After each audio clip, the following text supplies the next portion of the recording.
भरत तिवारी ने अपनी जान देकर पूरी देश की चर्चा बटोर ली है। तरीके सही या गलत यह आने वाला समाज और समय तय करेगा, लेकिन आज यह विषय क्या है, मैं आपके सामने इस विषय को पूरी तरह बताने जा रहा हूं। By the way, Bharat Tiwari था कौन? भरत तिवारी एक सामान्य मध्यम वर्गीय परिवार में जन्मा व्यक्ति था, जो कि एक सिपाही का, रिटायर्ड सिपाही का बेटा था। इसके द्वारा कई बार प्रतियोगी परीक्षाओं में पार्टिसिपेट भी किया गया था, लेकिन रोजगार नहीं मिल पाया। लेकिन इसने सामाजिक सरोकार को ही अपना रोजगार समझा था। इसे यह समझ में आने लगा था कि प्रशासन में अगर मैं शामिल भी हो गया तो जिनके लिए मैं काम करूंगा वो सामाजिक दायित्व तो मैं आज भी फुलफिल कर सकता हूं। भरत तिवारी ने यही करते हुए एक नौजवान के रूप में लोगों के काम सीधे प्रशासन तक, और यकीन मानिए आप जो काम प्रशासन से करवाने की चेष्टा रखते हैं, आप में से बहुत सारे लोग जब हमसे मिलते हैं और कहते हैं कि हमें प्रशासनिक सेवाओं की तैयारी करनी है, तो उनके मन में एक बहुत बेसिक सा पॉइंट होता है कि मैं लोगों की मदद करना चाहता हूं। वास्तविकता यह है कि आप प्रशासन में पहुंचकर मदद करेंगे, यह आपका एक मिथ है।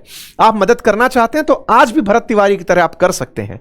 जो भरत तिवारी कर रहा था वो लोगों के मुद्दों को प्रशासन तक पहुंचा रहा था, पहुंचा करके उनको जिम्मेदार बना रहा था कि सर ये बात होनी थी, हुई नहीं है। सर देखिए कि जिन लोगों को जमीन अलॉट की गई है वो गड्ढे में है, वहां पर बारिश होगी वो फिर डूब जाएंगे, फिर से मानसून आने वाला है, फिर इतने लोग गायब हो जाएंगे। सर इस चीज को देखिए, यह काम आप भी कर सकते हैं। यही काम भरत तिवारी कर रहा था। यानी कि यह काम असल में मीडिया का था कि सरकार ने चुनावों में जो अनाउंसमेंट किए थे वो अनाउंसमेंट धरातल पर कितने उतरे। लेकिन भरत तिवारी ने तरीका अपनाते अपनाते कुछ मर्यादाएं भी शब्दों में लांघी थी। शब्दों में लांघते समय वो कई बार सीएम को या फिर उस समय के नीतीश कुमार जी को या प्रशासनिक अधिकारियों को लगातार ट्रोल्स की भाषा में ट्रीट कर रहे थे। उन्हें इस तरह से जिम्मेदार, चिरकुट जैसे शब्दों का इस्तेमाल करके लगातार ध्यान आकर्षित करने का प्रयास कर रहे थे। निरंतर सोशल मीडिया पोस्ट, मैं आपको कुछ की पोस्ट की यहां पर कटिंग्स भी शो कर रहा हूं, आप इन्हें देखें तो निरंतर पोस्ट के थ्रू वो अपनी जानकारी फेसबुक पर रखते जा रहे थे। फेसबुक पर शुरुआत में उन्हें कुछ 5-6 हजार लोग फॉलो करते थे, लेकिन जब से भरत तिवारी मसला ऊपर निकला है लगभग 2.25 लाख लोग उन्हें फेसबुक पर फिलहाल फॉलो कर रहे हैं। लेकिन भरत तिवारी इस समय इस दुनिया में नहीं है। हुआ क्या? भरत तिवारी के द्वारा इस तरह की जब बातें सोशल मीडिया पोस्ट के माध्यम से लगातार हर महीने उठाई जा रही थी और लाइव के मतलब लोगों के बीच पहुंच करके वो वीडियो फुटेजेस के माध्यम से लोगों की बात रख रहे थे। एक वीडियो फुटेज से आप इसे समझ सकते हैं ये वो कैसे लोगों के बीच पहुंच करके उनके डूबत के क्षेत्रों की तस्वीरें लोगों को दिखा रहे हैं। भरत तिवारी लगातार प्रशासन से मांग कर रहे थे। हाल ही में 5 मई के दिन उनका एक पोस्ट वायरल हुआ जिसमें उन्होंने जिस डीएम को, भोजपुर के जो डीएम हैं, उन्हें टैग करते हुए लिखा कि आज आपने सार्वजनिक रूप से आकर यह बताया कि कौन से कार्य होने हैं। इस कार्य के लिए आपका सम्मान है और कोई काम अगर छूट गया है तो वो मैं आपको बताता रहूंगा। प्रशासन में एक हायरार्की होती है। डीएम यानी जिला कलेक्टर, उनके अधीन होते हैं एसडीएम, यानी अधीन से मतलब अधीनस्थ होते हैं एसडीएम, सब डिविजनल मजिस्ट्रेट। सामान्यतया ये स्टेट सेवा के अधिकारी होते हैं। कुछ एसडीएम के साथ इसकी अनबन चल रही थी। अनबन के चलते लगता इनको, भरत तिवारी को यह था कि इनकी सुनवाई ऊपर तक नहीं हो पाती एसडीएम के चलते। ये लगातार एसडीएम को सोशल मीडिया पर अपने ट्वीट्स के, अपने पोस्ट के माध्यम से लगातार घेर रहे थे। इनकी पोस्ट धीरे धीरे आक्रामक होती जा रही थी। ये उन्हें चिरकुटबाज कहकर संबोधित करते थे। ये कहते थे कि कुछ प्रशासनिक अधिकारी हमारे इस क्षेत्र में काम को नहीं होने दे रहे हैं। हद धीरे धीरे पार होने लगी। हद पार होने लगी 4 जून की एक पोस्ट से, जब भरत तिवारी ने सोशल मीडिया पोस्ट में एक बात लिखी और उसमें लिखा कि मैं क्रांतिकारी युद्ध करके उस, मैं शब्द का इस्तेमाल नहीं करूंगा, जगदीशपुर के एसडीएम को एनकाउंटर करके कुत्ते की मौत मारने वाला हूं। ये जो शब्द जब इन्होंने अपनी तरफ से लिखा तो इसमें इन्होंने इस बात को हाईलाइट किया कि मेरे खिलाफ कुछ षड्यंत्र करने लोग निकल पड़े हैं। बिहार के सिस्टम को मैं देख रहा हूं, सीएम को देख रहा हूं, एसडीएम का एनकाउंटर करके इस देश को ऐसे छपरी, मंत्री, अधिकारी, इन सब से मैं आजादी दिलवाऊंगा। भरत तिवारी का 4 जून यानी इस महीने के शुरुआत में किया गया जो ये पोस्ट था, इस पोस्ट ने अचानक प्रशासन की आंखें टेढ़ी कर दी कि कोई खुलेआम आकर के इस तरह से धमकी, एनकाउंटर की प्रशासनिक अधिकारियों को कैसे दे रहा है। निश्चित ही एक प्रशासनिक अधिकारी भी किसी परिवार का सदस्य होता है, देश का जिम्मेदार नागरिक होता है, सेवा नियमों से बंधा होता है। भ्रष्टाचार है तो उसके खिलाफ आपको उसकी शिकायत करने का अधिकार है। लेकिन भरत तिवारी के द्वारा इस तरह प्रशासनिक अधिकारियों को सोशल मीडिया पर जो डेथ थ्रेट दी गई, इस पर प्रशासन की अचानक आंखें खड़ी हुई। प्रशासन ने इस विषय पर संज्ञान लेना शुरू किया। पुलिस ने भरत तिवारी के इस घोषणा के बाद में और सख्ती से इस विषय पर नजर देना शुरू किया। 15 जून के दिन भरत तिवारी ने 2 दिन का अल्टीमेटम दे दिया। कहा कि या तो मेरे क्षेत्र के अंदर जो काम हो रहे हैं इसकी जानकारी दे दो, अन्यथा अगले 2 दिन के अंदर मैं कुछ ऐसा कर जाऊंगा जो आप लोगों के लिए एक नजीर सेट करेगा, यानी मैं एसडीएम को एनकाउंटर में मार दूंगा अगर मेरे क्षेत्र का काम नहीं हुआ। अब आप इसे 2 तरीके से देख सकते हैं, नजरिए 2 हैं। पहला नजरिया, ये वो नजरिया कि एक व्यक्ति जो समस्याओं से पीड़ित है, समाज की समस्याओं के लिए इतना परेशान हो गया है कि प्रशासन के सामने लगातार अपनी मांगे उठा रहा है, प्रशासन उसे नजरअंदाज किए चल रहा है और इस नजरअंदाजी में वो इतना मजबूर हुआ कि वो एक कट्टा जुगाड़ लेता है, एक अवैध पिस्टल जुगाड़ लेता है और एसडीएम को एनकाउंटर की डेथ थ्रेट देने लगता है। एनकाउंटर की डेथ थ्रेट देने वाला व्यक्ति सोशल मीडिया पर खुलेआम यह काम इसलिए कर रहा है ताकि प्रशासन को यह समझ में आए कि कितना समाज पीड़ित है कि वो हथियार उठाने के लिए मजबूर है। भरत तिवारी के दिमाग में एक क्रांतिकारी थॉट पैरेलली चल रहा था। वो लगातार अपनी पोस्ट के माध्यम से यह कह रहा था कि इस देश को क्रांति की जरूरत है। इस तरह के चिरकुटबाज अधिकारी, सीएम, राजनेताओं के खिलाफ, अधिकारियों के खिलाफ इस तरह की क्रांति की जरूरत आ पड़ी है जब उन्हें यह समझ में आए कि जनता पीड़ित है और वो हथियार उठा सकती है। उसके दिमाग में भगत सिंह चल रहे थे और भगत सिंह का वो दौर था जब अंग्रेज भारत पर राज करते थे, शासन अंग्रेजों का था और भगत सिंह ने अपने हाथ में इस प्रकार से सरकार को चुनौती देने का साहस किया था।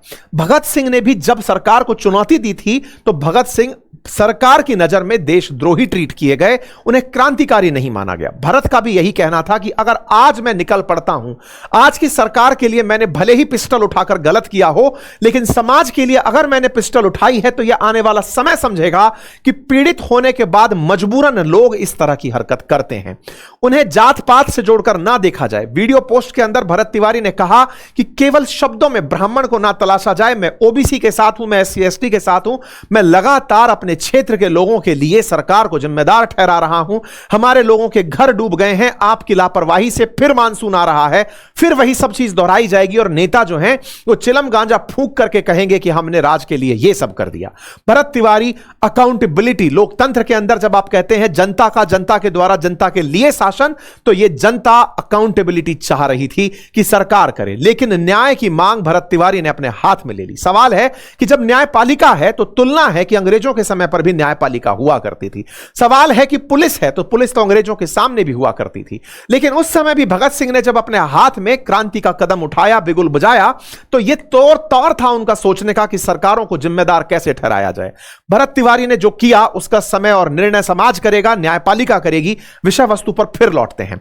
भरत तिवारी ने अपनी तरफ से समाज को जिम्मेदारी के साथ आगे लेते हुए चलने का निर्णय लिया और अपने हाथ में पिस्टल थाम ली और भरत तिवारी के द्वारा लगातार सोशल मीडिया पोस्ट के माध्यम से सूचित किया जाता रहा कि मेरा समाज सेवा का जीवन उद्देश्य है, मैं इसकी पूर्ति के लिए आगे निकला हूं। लेकिन पुलिस ने अपनी पोस्ट में इस बात को इस तरह से सूचित किया कि हमें जानकारी मिली है कि भरत तिवारी नाम के सूचना मिली है कि एक व्यक्ति हथियार लेकर घूम रहा है। पुलिस उस क्षेत्र में शाहपुरा थाना जो है वो उस व्यक्ति के घर पहुंची है और वहां पर उसकी मानसिक स्थिति देखी है तो पता चला है कि वो अस्वस्थ है। भोजपुर पुलिस के द्वारा यह जानकारी उसके बारे में जो दी गई, जिसमें उसे अस्वस्थ करार दिया गया, इस पर भरत तिवारी की प्रतिक्रिया आई कि चलो कुछ तो पता चला, लेकिन मैं देशद्रोही होने के इंतजार में था, आपने मुझे केवल मानसिक रूप से अस्वस्थ करार दे दिया।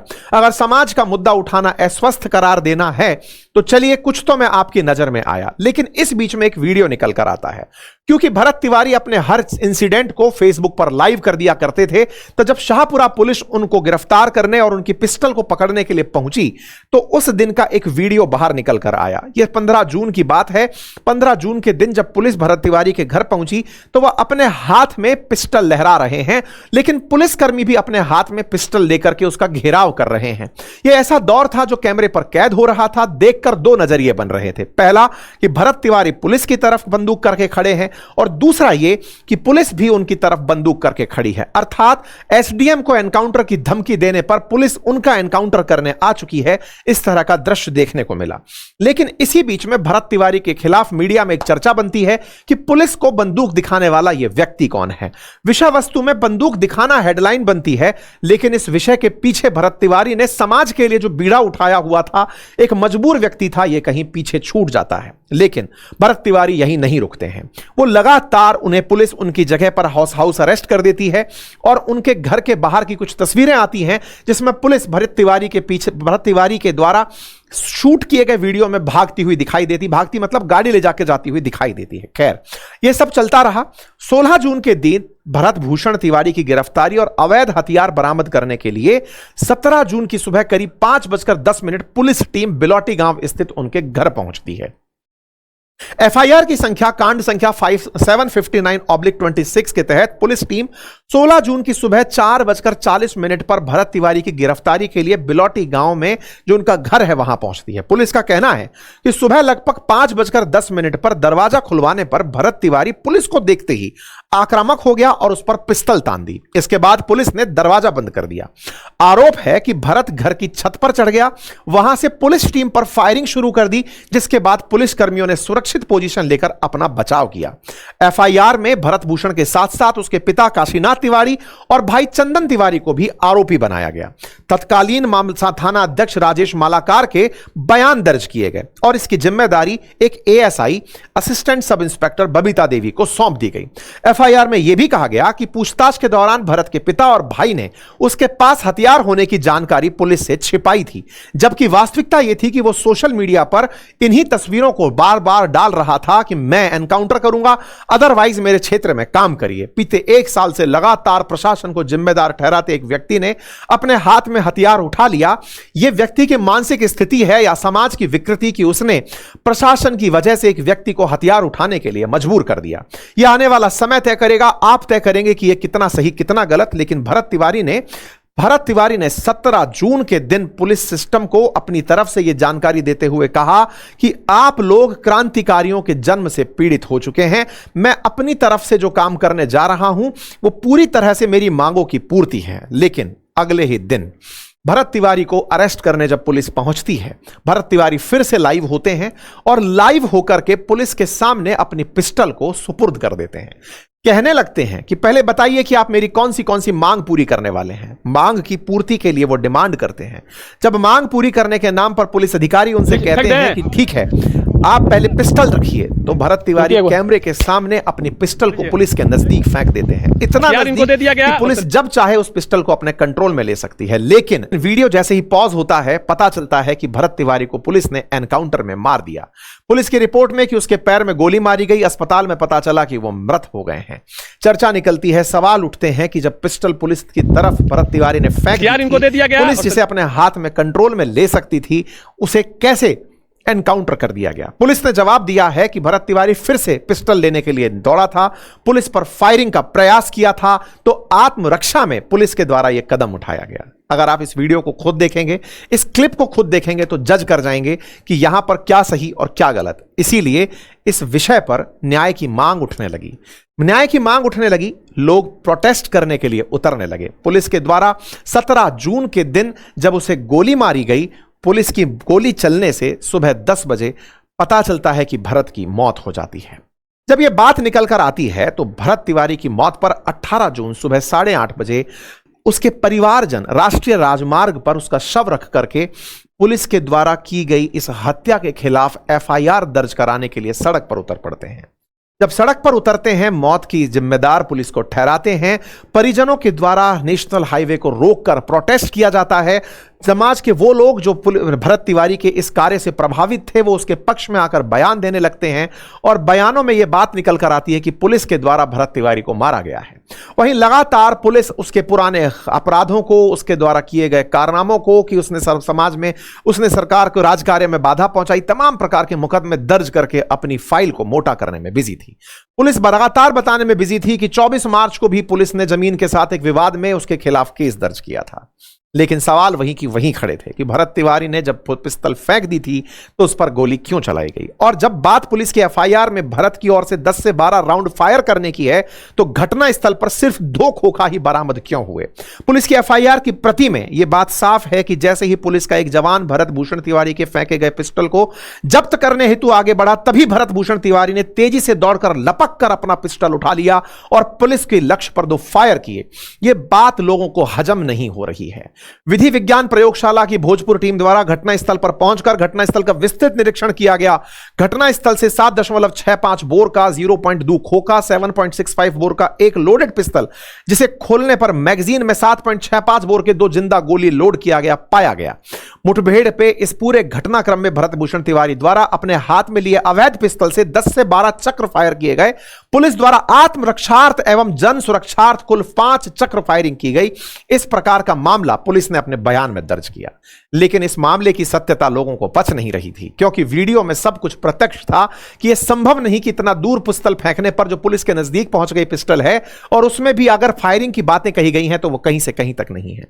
खैर, पुलिस ने उसे मार दिया, पुलिस ने उसे मार दिया। यह बात समाज के लोग आज सड़क पर खड़े होकर कह रहे हैं। महापंचायत में लोग बिहार के अंदर उसकी इस मौत का जवाब जिम्मेदारी के रूप में मांग रहे हैं। उसके लिए न्याय मार्च निकाला जा रहा है। समाज के अंदर 17 तारीख के बाद, 18 तारीख के बाद एक जनजागृति फैली। बिहार के अंदर जिम्मेदारी ठहराई जानी शुरू हुई। चर्चा शुरू हुई कि उसे क्यों मार दिया गया। प्रशासन से जिम्मेदारी ठहराने के ऊपर सवाल पूछे जाने शुरू हुए कि केवल इसलिए कि वो एक ब्राह्मण जाति से आता था, कम ऐसी संख्या में बिलोंग करता था जिसके खिलाफ सरकार में नफरत है, केवल इसलिए कि सरकार ब्राह्मणों को टारगेट करके अपना वोट बैंक मजबूत करना चाहती थी।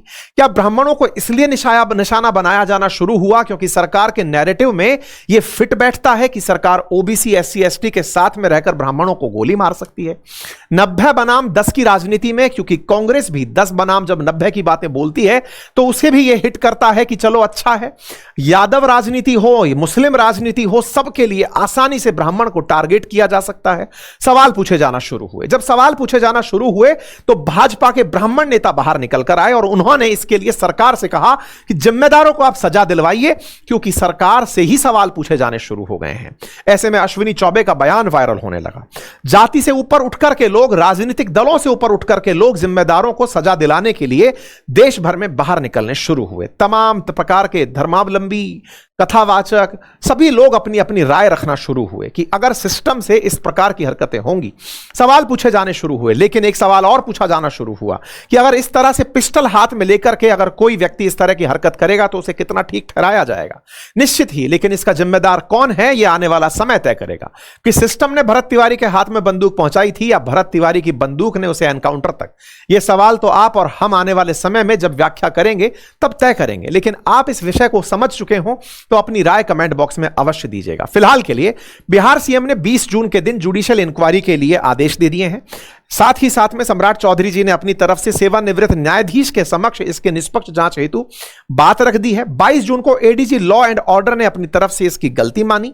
उन्होंने इसकी जांच डीआईजी डॉक्टर सत्यप्रकाश को सौंपी। इस प्रकार की जानकारी निकल कर आई। प्रारंभिक जांच में लापरवाही सामने आने के बाद एक थाना प्रभारी, 2 एसआई और 1 एसआई और 1 कांस्टेबल को सस्पेंड कर दिया गया। सस्पेंशन का कारण भी पता चला कि चलिए भाई, ऑब्वियस सी बात है कि आपने अगर गोली मारी है इसका मतलब आप गुनहगार तो हैं, क्योंकि एनकाउंटर रक्षा का अधिकार नहीं है। आत्मरक्षा में आपको पुलिस के अंदर, पुलिसिंग जो हमने भी की है उसमें भी यह समझाया जाता है कि आत्मरक्षा में गोली चला सकते हैं, मार नहीं चल सकते। एनकाउंटर का जो बढ़ता क्रेज है, उस क्रेज के चलते ये हरकतें हुई हैं। वर्तमान में भरत तिवारी की मां आशा देवी की ओर से यह डिमांड की गई है, आवेदन किया गया है कि आप थाना अध्यक्ष समेत पुलिसकर्मी, एसडीपीओ, इन सब को मतलब एक जिम्मेदार ठहराया जाए, पता चले कि असल में उन्हें आदेश किसने दिया था। तमाम राजनीतिक दल बिहार के अंदर हो, देश के अंदर हो, तमाम सरकार से जिम्मेदारों को सलाखों के पीछे भेजने की मांग कर रहे हैं। बाकी फिलहाल के लिए इतना ही। इन्वेस्टिगेशन के अंदर सीबीआई इन्वेस्टिगेशन की मांग की जा रही है। देखा जा रहा है कि यह आगे क्या होगा, लेकिन हमारे देश के अंदर एनकाउंटर का यह पहला मामला नहीं है। इस देश में बहुत से ऐसे और मामले भी हुए हैं जिन पर कभी हम आपके सामने विस्तार से चर्चा करेंगे और बताएंगे कि उस समय आवेश में किया गया ये जो घटना होती है इसके लास्टिंग परिणाम कितने होते हैं। बाकी आप इस विषय पर क्या सोचते हैं, अपनी राय कमेंट बॉक्स में अवश्य रखिए। चैनल पर नए हैं तो सब्सक्राइब कर लीजिए। धन्यवाद।